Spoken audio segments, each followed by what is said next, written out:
이 안 목사님 헌신 예배 부탁을 한 달 전에 받았어요. 그리고 기도하는데 자꾸 독촉을 하는 겁니다. 제목을 빨리 달라고. 그래서 기도를 많이 했는데 무슨 말씀을 전할까. 그래서 아마 오늘 우리 재직 헌신 예배인데, 사실 우리 구원받은 모든 사람은 중직자입니다. 현재 중직자고 미래 중직자고.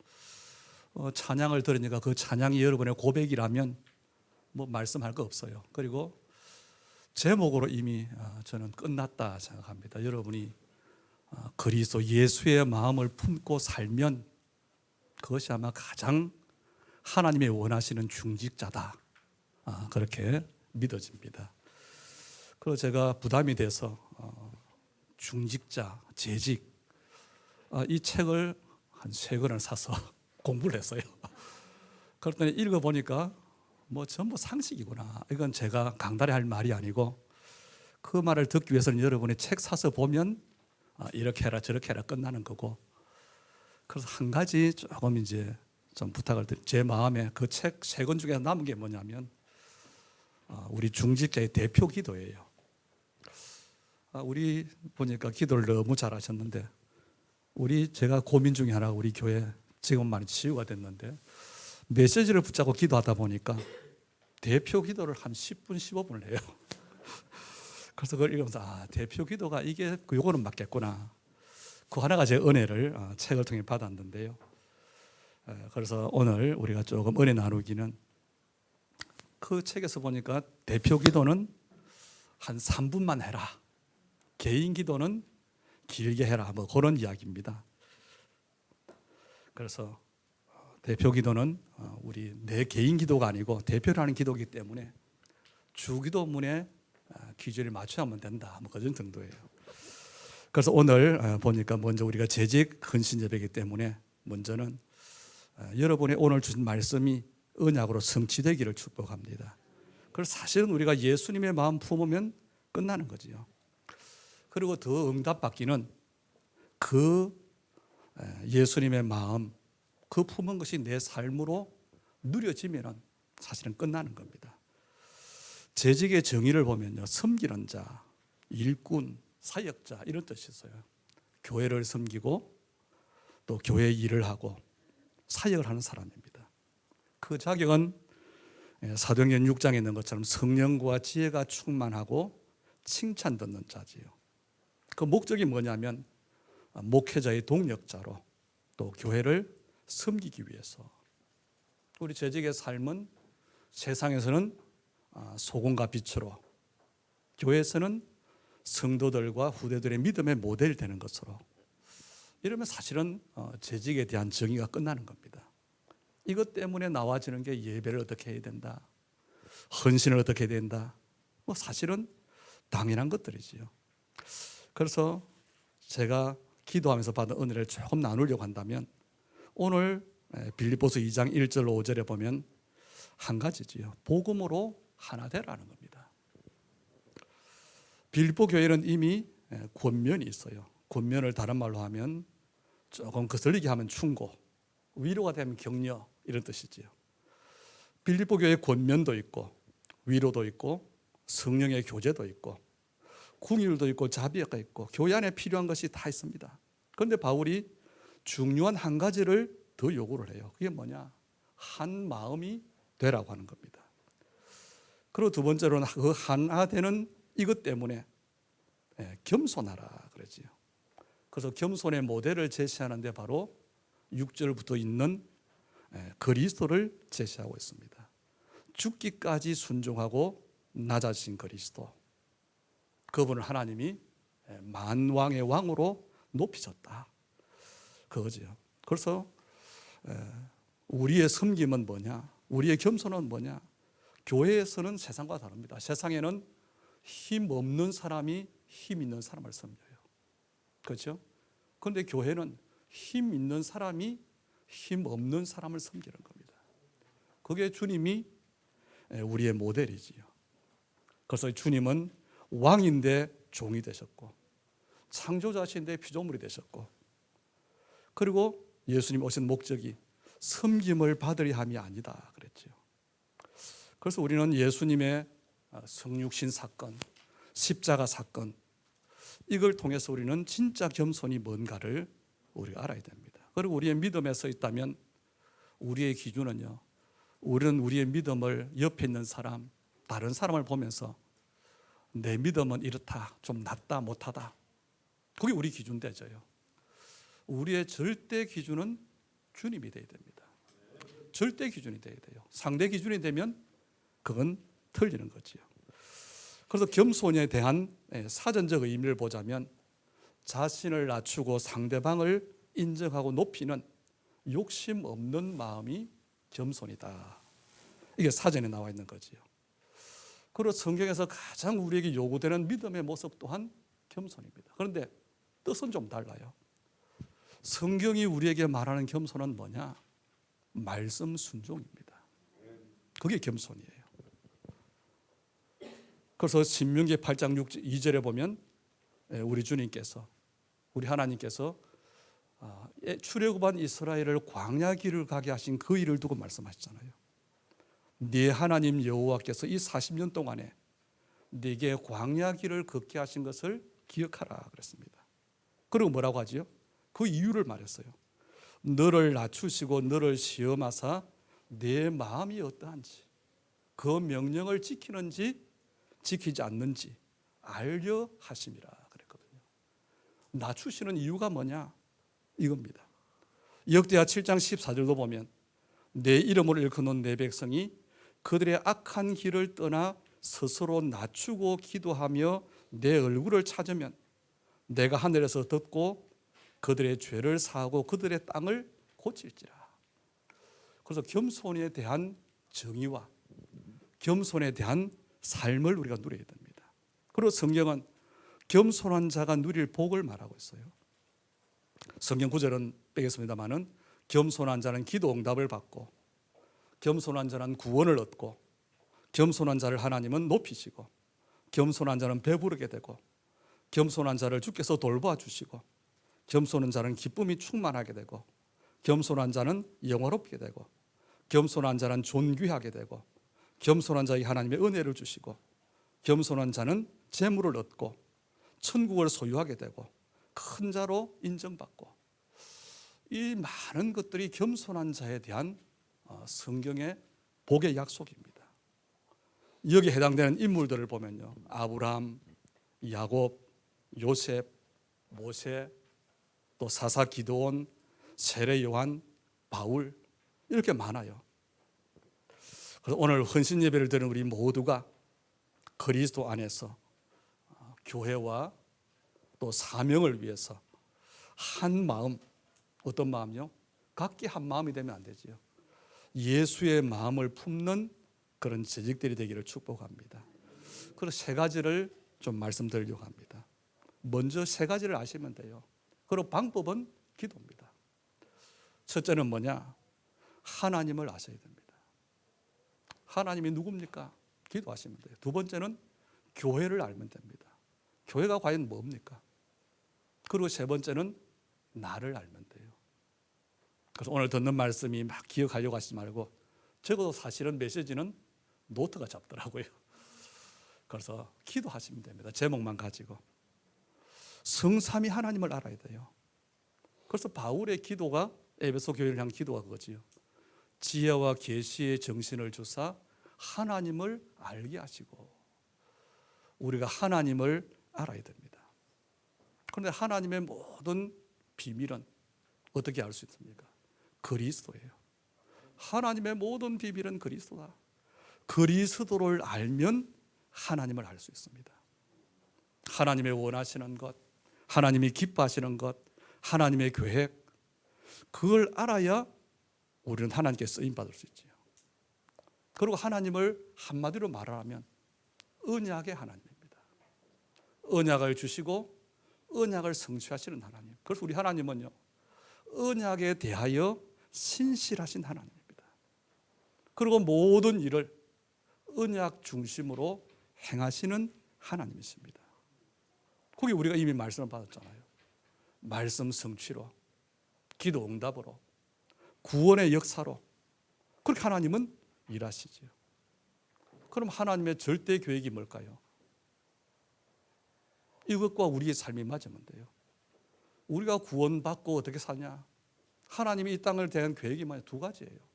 하나는 모든 사람이 구원받는 것, 그게 하나님의 계획입니다. 또 하나는 뭐지요? 구원받은 사람을 통해서 하나님 나라를 이루는 것, 다른 말 전도예요. 이 두 가지로 우리의 모든 것 끝나는 겁니다. 그래서 하나님의 계획이 우리가 잘 대체적으로 대표적인 게 요한복음 3장 16절이잖아요. 세상을 이처럼 사랑하사 독생자를 주셨는데 뭐지요? 멸망치 않도록 영생을 얻도록. 디모데전서 2장 4절에는 보니까 모든 사람이 구원을 받으며 진리를 아는데 이르기를 원하시느니라. 그게 하나님의 계획이에요. 요한복음 6장 40절에도 그랬죠. 예수님이 철저히 이 일을 행하신 겁니다. 내 아버지의 뜻이 뭐냐? 내 아버지의 뜻은 아들을 보고 믿는 자마다 영생을 얻는 이것이니. 여러분, 하나님의 뜻이 뭘까요? 예수 믿는 겁니다. 구원받는 겁니다. 성경의 목적도 그랬어요. 요한복음 20장 31절에 보니까 오직 이것을 기록하면 예수께서 하나님의 아들 그리스도심을 믿게 하려 함이요 너희로 믿고 그 이름을 힘입어 생명을 얻게 하려 함이라. 그래서 하나님의 방법이 그리스도라는 겁니다. 그래서 예수님은 철저히 이 하나님의 뜻에 따라 사셨고 하나님의 말씀에 순종하셨어요. 그래서 우리가 모든 것을 말씀의 기준으로 두면 됩니다. 예수님이 오심이 어떻게 해요? 마태복음 1장 22절에 보니까 이 모든 일이 된 것이 주께서 선지자로 하신 말씀을 이루려 하셨다. 주님이 그렇게 오셨어요. 그리고 예수님은 철저히 기적을 행하고 오병이어 이후에 많은 사람이 와서 임금 삼으러 갈 때에 뭐라고 말합니까?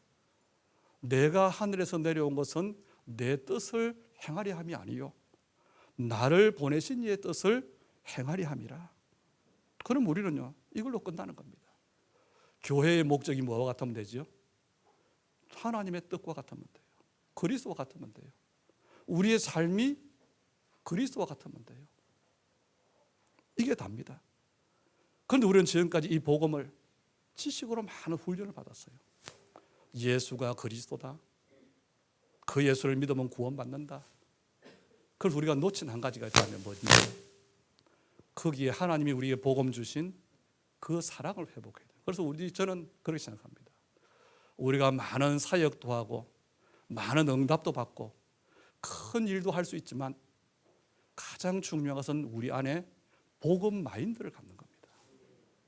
그게 가장 중요해요. 우리 부모님들이 잔소리할 때 우리 랩런트들 뭐 하지요?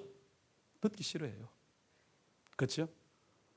그런데 나중에 철이 들면 압니다. 그 부모님의 잔소리가 내가 싫어하는 소리를 한 게 아니고 나를 사랑하는 거구나. 우리가 복음을 지식으로 들으면요 뭔가 배우는 걸로 생각합니다. 그 안에 있는 하나님의 사랑, 은혜에 대한 감격이 늘 있어야 돼요. 그렇게 됩니다. 그래서 우리가 이 구원 계획을 두고 하나님의 최고의 계획이 이루어졌는데 십자가 사건이잖아요. 언제요? 로마서 5장 6절에 보니 우리가 연약할 때에, 8절에 보니까 우리가 죄인 되었을 때에, 10절에 보니 우리가 원수 되었을 때에 거기 하나님의 사랑이 나타났어요. 그리스도를 십자가에 죽게 하신 것입니다. 그래서 구원의 길을 여신 겁니다. 이 모든 것이 하나님의 전적인 은혜임을 알아야 됩니다. 그래서 이 감격이 늘 있어야 돼요. 그래서 이미 구원받은 우리에게 뭐 하면 됩니까? 이미 우리에게 하나님이 하신 일이 많아요.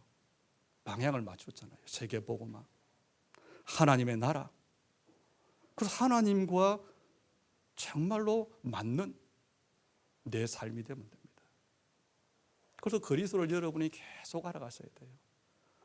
처음에 우리가 복음 들을 때는 그리스도는 내 과거 문제에 대한 해답 정도였잖아요. 그런데 그리스도를 알면 알수록 영원한 응답에 대한 해답이 되잖아요. 그래서 우리의 모든 것들은 뭐만 되느냐? 참된 응답은 성경이 분명히 그렇습니다. 모든 하나님의 참된 역사는 뭐와요? 구원의 역사와 항상 관계가 있어요.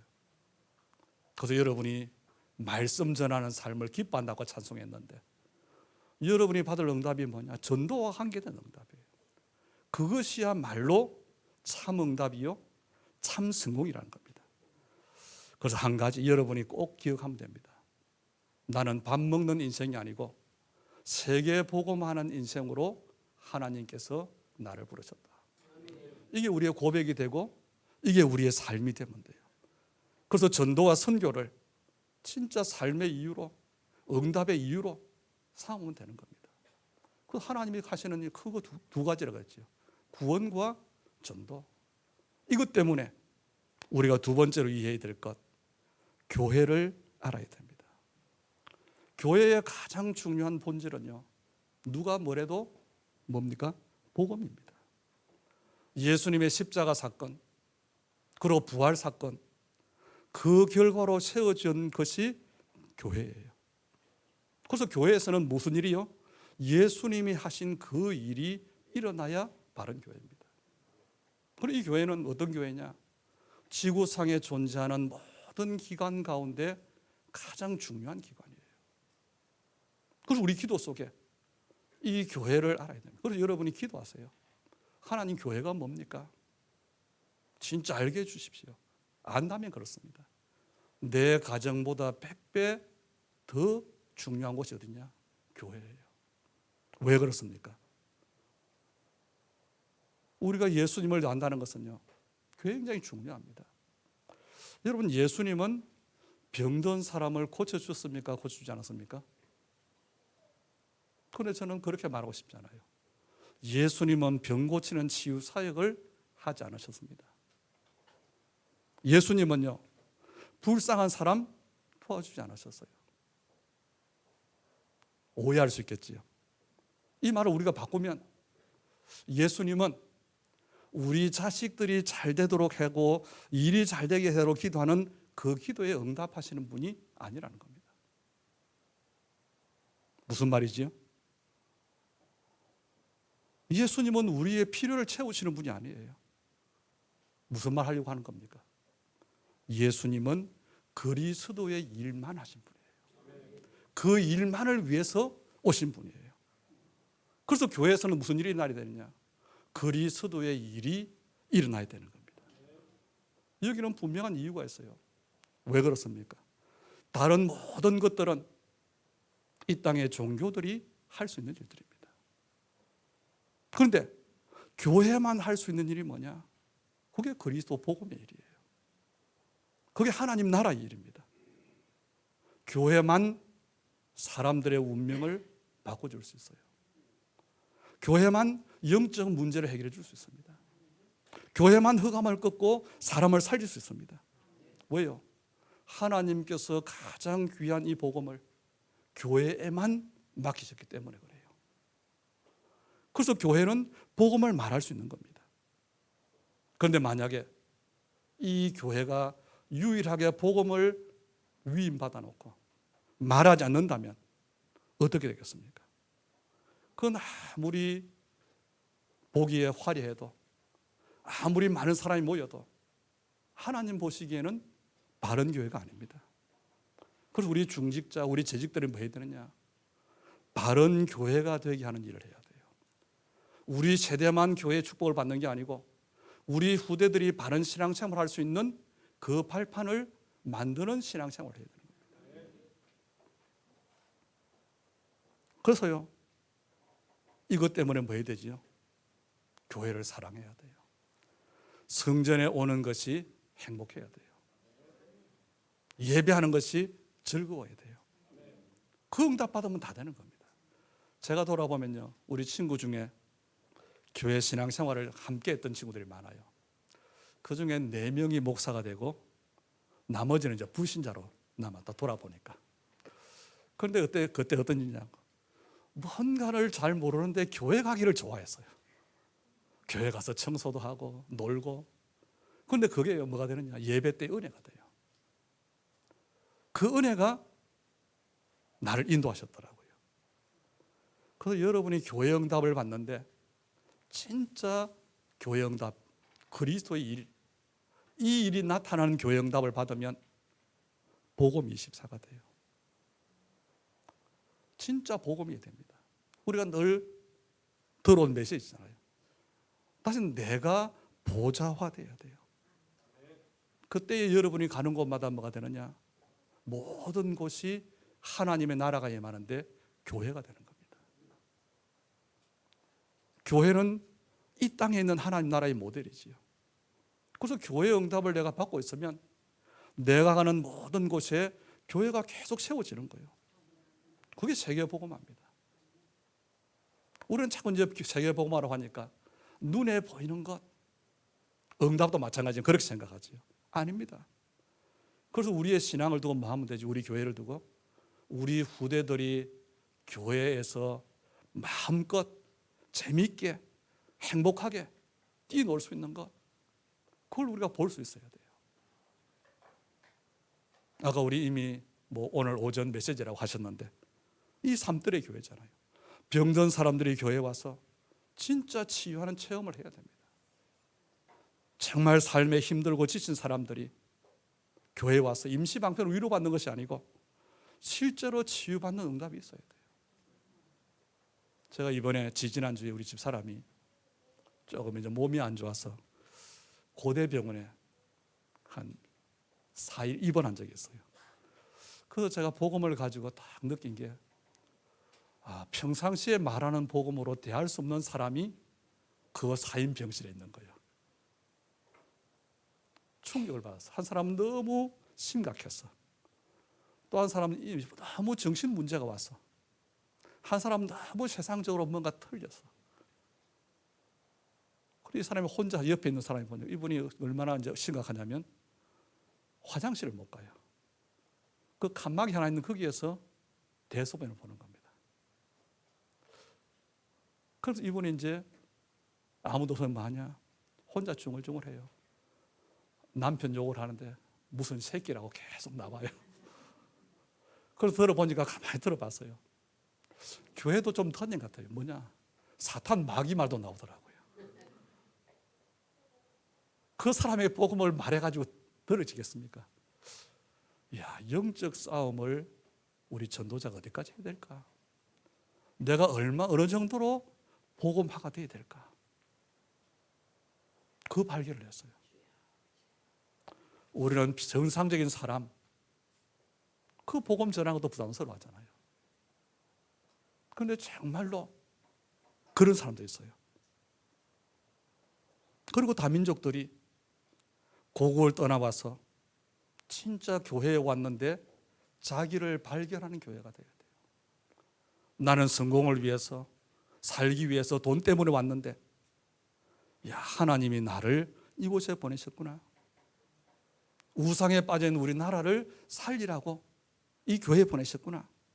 이 발견이 되어져야 돼요. 이게 새들의 성전입니다. 여러분, 교회가 뭡니까? 예수님이 교회예요. 요한복음 2장 19절 21절에 그랬죠.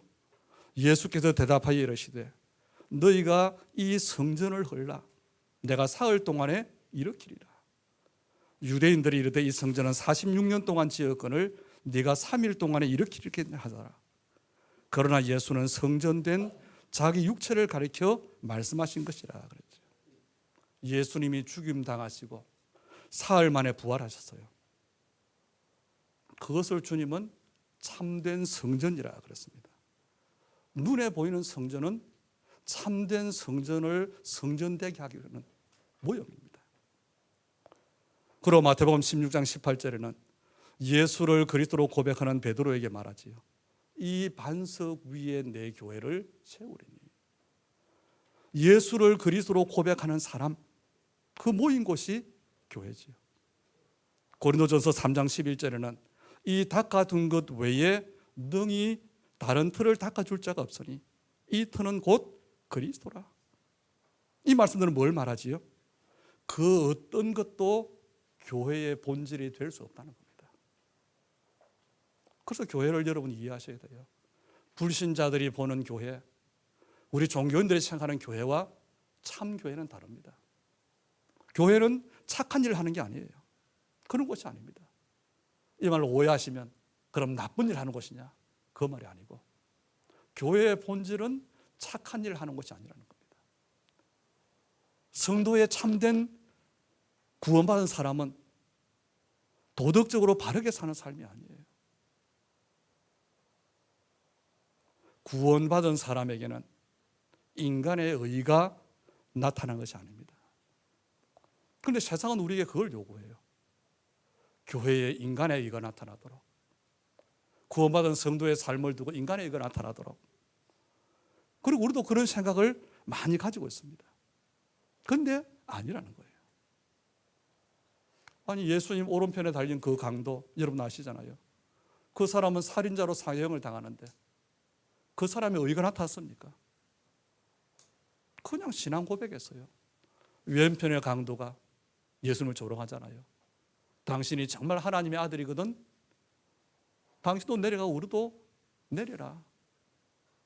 그런데 오른편에 있는 강도가 뭐라고 합니까?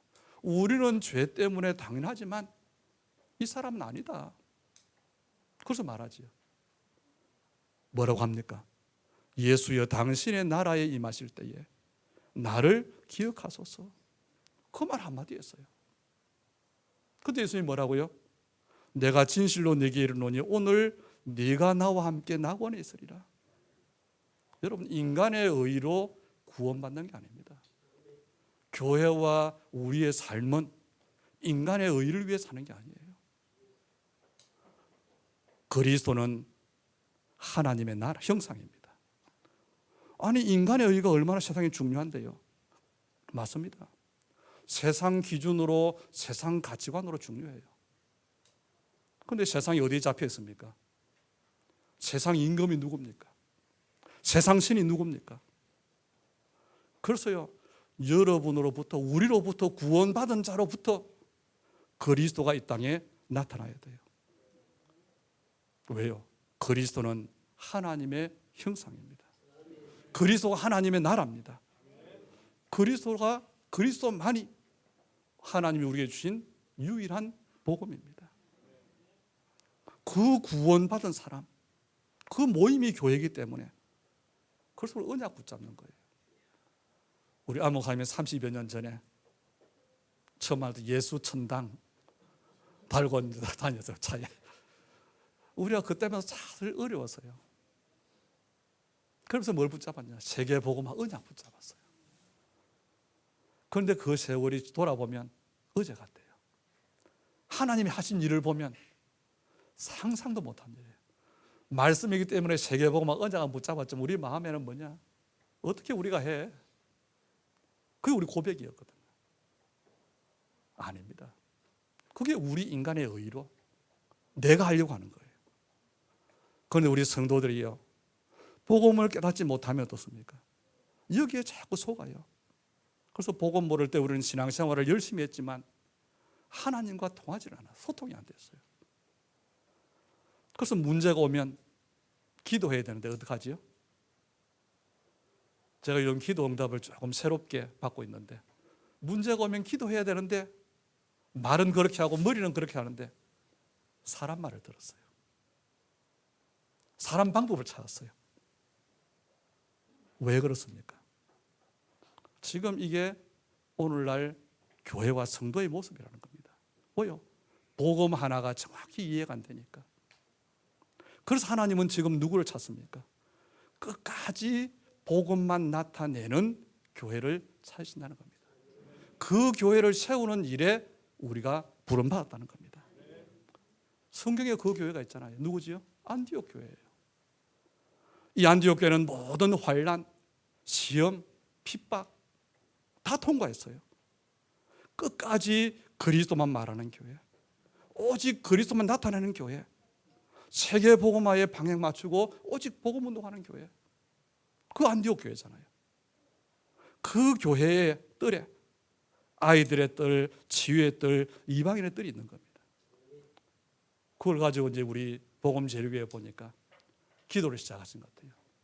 아주 바르게 인도받은 겁니다. 정말 그 기도를 어떻게 하냐? 24 하시기 바랍니다. 그게 우리가 할 일 끝이에요. 하나님은 25로 응답하실 겁니다. 거기 일어나는 일이 하나님의 역사예요. 그래서 여러분이 이제 정말 기도하는데, 제가 오늘 말씀드리고 하는 키는 사실 기도입니다. 여러분만이 할 수 있는 기도, 시간, 장소, 여러분이 찾고 시작하시기 바랍니다. 그래서 힘을 얻으셔야 돼요. 내 형편을 가지고 보니까 교회 건축을 두고 기도하시는데, 내 수준이 있고 내 형편이 있고 내 직업이 있는데, 아니요. 언약을 붙잡고 기도하는 겁니다. 그래서 일단 힘을 얻으셔야 돼요. 우리 재직들은 누구냐? 바른 교회를 세우는 사람이요, 바른 믿음의 모델로 후대 앞에 서는 사람입니다. 그리고 마지막 세 번째는 나를 알아야 돼요. 그래서 여러분 세 가지로 가지고 기도하세요. 하나님을 알고, 교회를 알고, 나를 알게 주옵소서. 우리는 원래 누구지요? 아담의 후손이었습니다. 그리고 우리는 구원받았어요. 그런데 구원받았는데도 내게 남아있는 옛사람, 나로부터 벗어나지 못한 나, 그게 사실은 우리의 모습입니다. 그래서 우리의 정체성을 회복하는데 에베소 1장 18절 19절에 보니까 그 바울의 기도에 이어나오지요. 너희 마음 눈을 밝히사 그의 부르심의 소망이 무엇이며. 하나님은 우리를 구원하신 것만이 아니고 우리의 부르심을 두고 계획을 가지고 계십니다. 이스라엘이 애굽에서 너무 고통스럽습니다, 해방시켜 주십시오가 아니고 하나님은 가나안의 계획을 가지고 계셔요. 이걸 우리가 붙잡는 겁니다. 그래서 보세요. 그의 부르심의 소망이 무엇이며, 성도 안에서 그 기업의 영광의 풍성함이 무엇이며, 우리의 베푸신 능력의 지극히 크심을 너희로 알게 하기를 구하노라. 구원받은 우리는 하나님의 계획이 있고 하나님의 부르심의 소망, 예비하신 축복이 있고 그 일을 이루도록 주신 하나님의 능력이 있다는 겁니다. 그걸 알아야 돼요. 그리고 누려야 됩니다.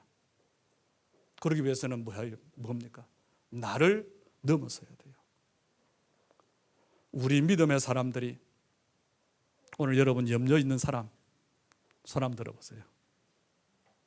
없습니까? 우리 믿는 사람들이 염려가 많아요. 믿음의 사람인데 뭐가 없죠? 믿음이 없는 거예요. 왜요? 안 믿어요. 위급한 상황을 만나면 기도해야 되는 기도가 안 돼요.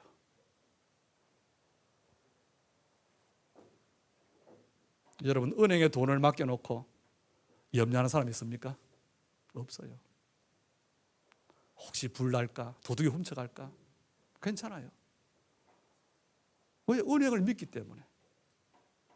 우리 믿음의 기본은 뭐냐? 하나님께 맡기는 겁니다.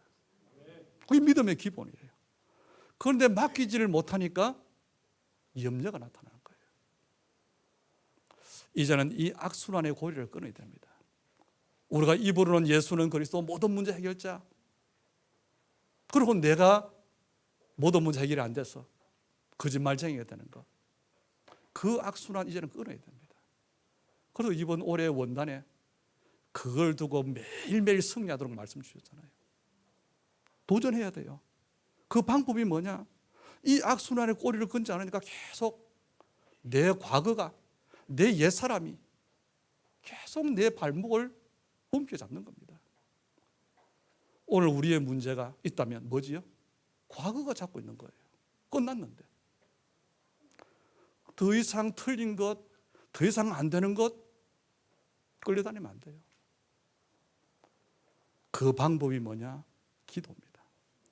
구원받은 사람이라면 감사와 기도의 행복이 누려져야 돼요. 그러기 위해서는 내게 일어난 사건이 뭐냐? 내가 구원받은 사건이 뭔가를 알아야 됩니다.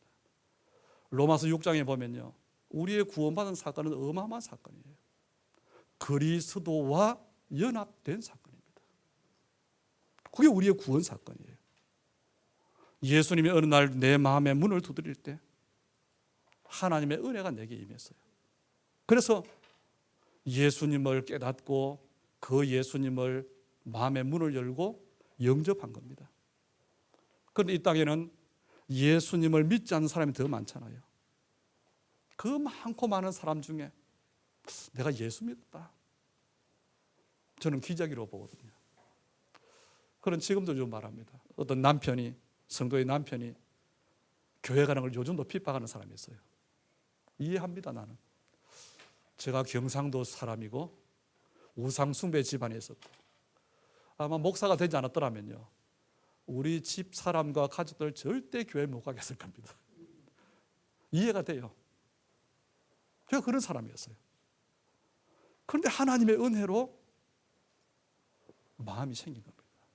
복음 깨닫는 은혜가 열려졌고 영접하는 마음이 생겼어요. 그래서 구원을 받은 겁니다. 그게 우리 구원 사건이에요.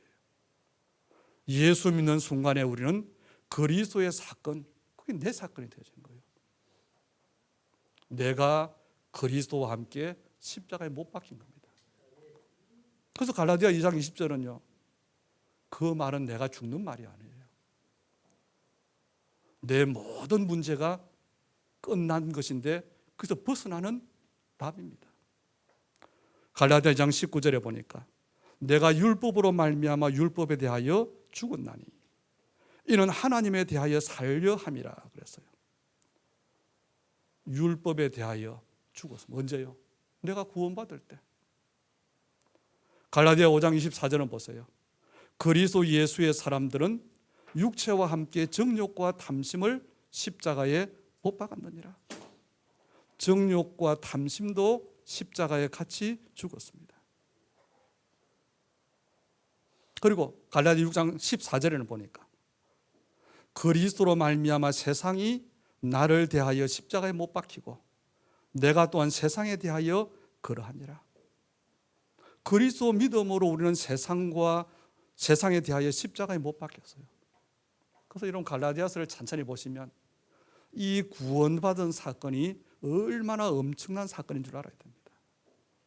그동안에 나를 힘들게 하고 염려하게 하고 그 모든 것들 십자가에 못 박혔어요. 이게 우리의 구원인데, 이게 엄청난 영적 사실인데 사실은 우리가 그동안에 잘 몰랐어요. 인정하지를 않았어요. 믿지를 않았어요. 그러나 믿든지 안 믿든지 이건 사실입니다. 다시 말해 우리가 속았다는 이야기예요. 나에게 속았고 내 생각에 속았고, 성경은 뭐라고 해요? 내 생각까지도 그리스도와 함께 십자가에 못 박혔다 그랬어요. 그래서 여러분, 당연, 필연, 절대라고 하는 그걸 가지고 우리는 보통 내가 어려움 만났을 때 적용하잖아요. 그것도 맞습니다. 그러나 반대도 해야 돼요. 구원받은 자가 당연히 받아야 될 세계복음화, 그것도 당연한 거예요. 그런데 그동안에 우리가 봤지 않습니까? 나보다 훨씬 복음에 대해서 깊이 깨닫고 전도에서 훨씬 열정이 있고 훨씬 큰 교회도 만들고 이런 사람들이 어느 날 복음에서 떠나는 것을 여러분이 보셨을 겁니다. 왜 그럴까요? 그 사람들의 틀린 거 하나 없어요. 딱 있다면 하나입니다. 기도가 안 되어졌어요. 많이 배우고 많이 깨닫고 많이 강의하고 했는데 기도가 안 됐어요. 우리도 마찬가지입니다.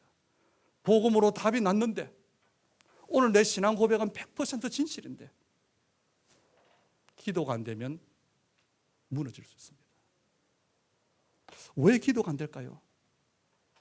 하나님과 소통이 안 되니까. 하나님과 친해질 수 없으니까. 기도 힘들었어요.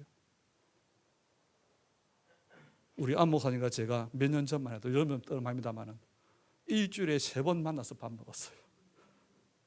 괜히 만나서 이야기하면 한두 시간 그냥 이야기해요. 왜요? 뭐가 소통이 되니까. 여러분이 정말 친한 사람을 만나면 밤새 이야기해도 지루하지 않습니다.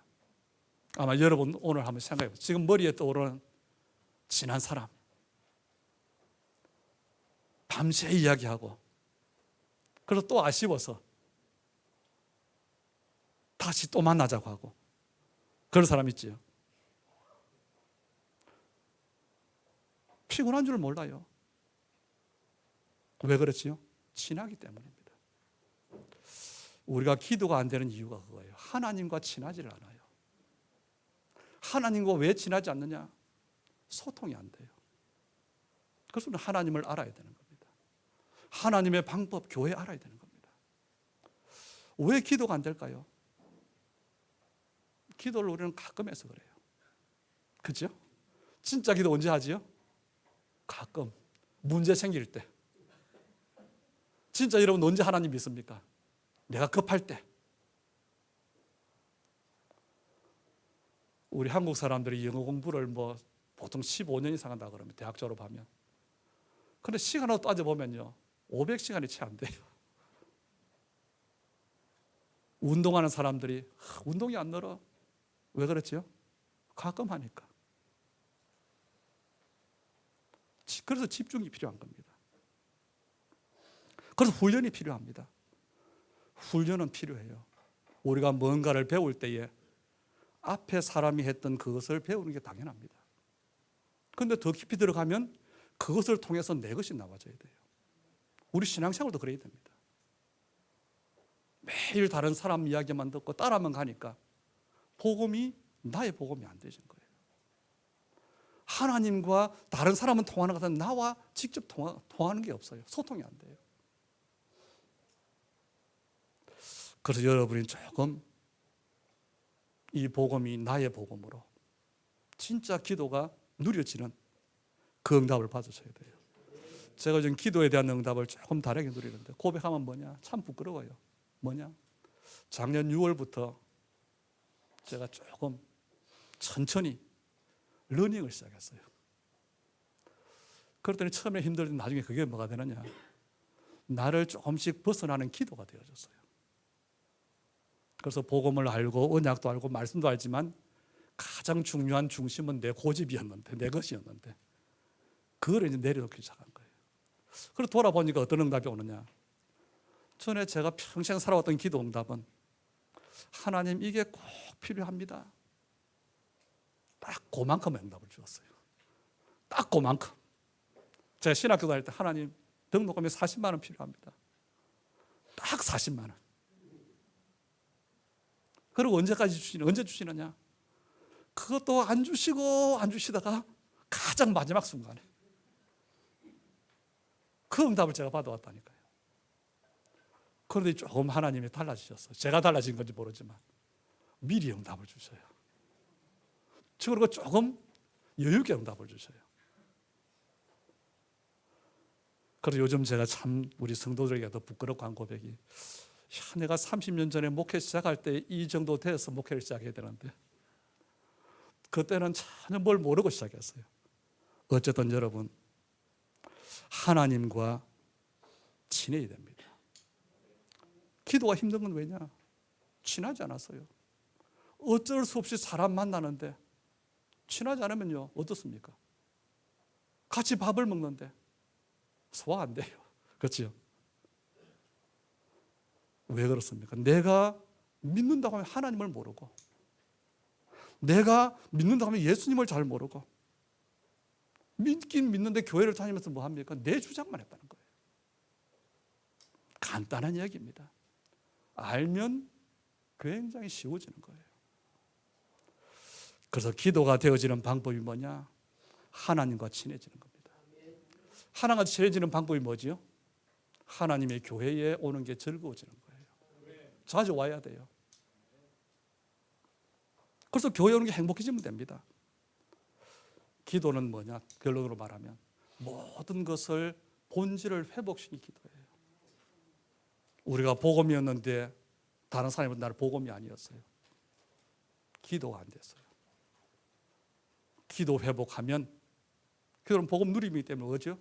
복음을 복음되게 하는 겁니다. 교회를 교회되게 하는 겁니다.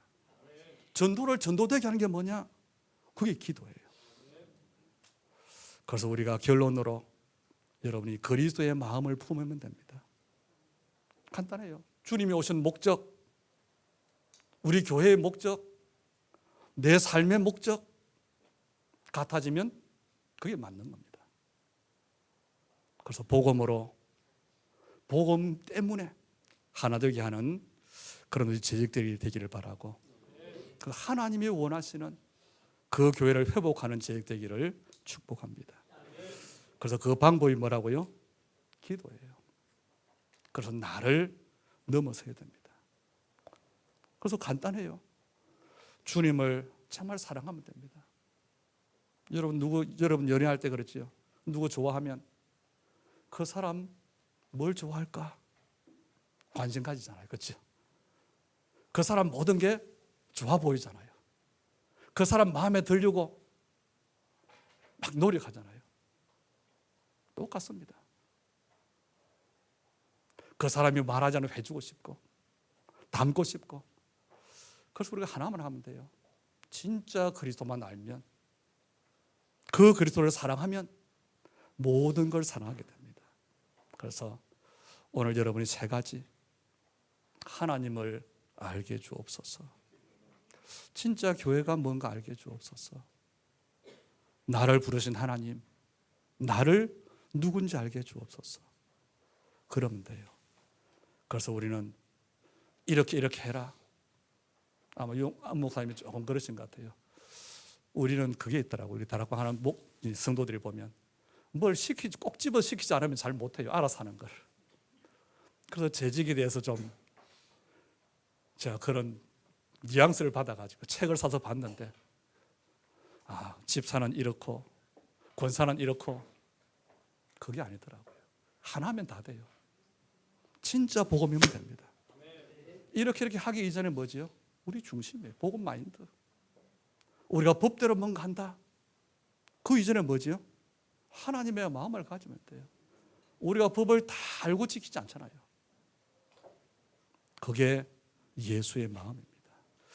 예수의 마음을 품어라. 이 말씀 가지고, 이 응답 가지고 사람 살리고 재앙 끊고 세계 복음하는 우리 전도자들의 여정, 교회 참된 증인 되기를 축복합니다. 살아계신 아버지 하나님, 우리로 예수 믿는 것이 얼마나 엄청난 일인지 알게 해주시고, 그래서 구원받은 우리에게 당연히 감사와 행복이 날마다 누려지도록 은혜를 베풀어 주옵소서. 우리의 부르심의 계획인 세계복음화의 언약을 두고, 정말 이제는 성전을 두고 그림을 그리게 하시고 정말로 기도하게 하시고, 그래서 하나님께서 채워가시는 것을 보는 증인되는 우리 복음제일교회 모든 재직들 되도록 축복해 주시옵소서. 이것 때문에 서로 겸손하게 낮아지고 한 마음을 이루도록 주여 축복해 주시되, 특별히 영적 싸움에 함께 승리하는 하나님이여 영적 공동체로 축복하시고, 남은 시간을 언약을 두고 성령께서 인도해 주옵소서. 예수님 이름으로 기도하옵나이다. 아멘.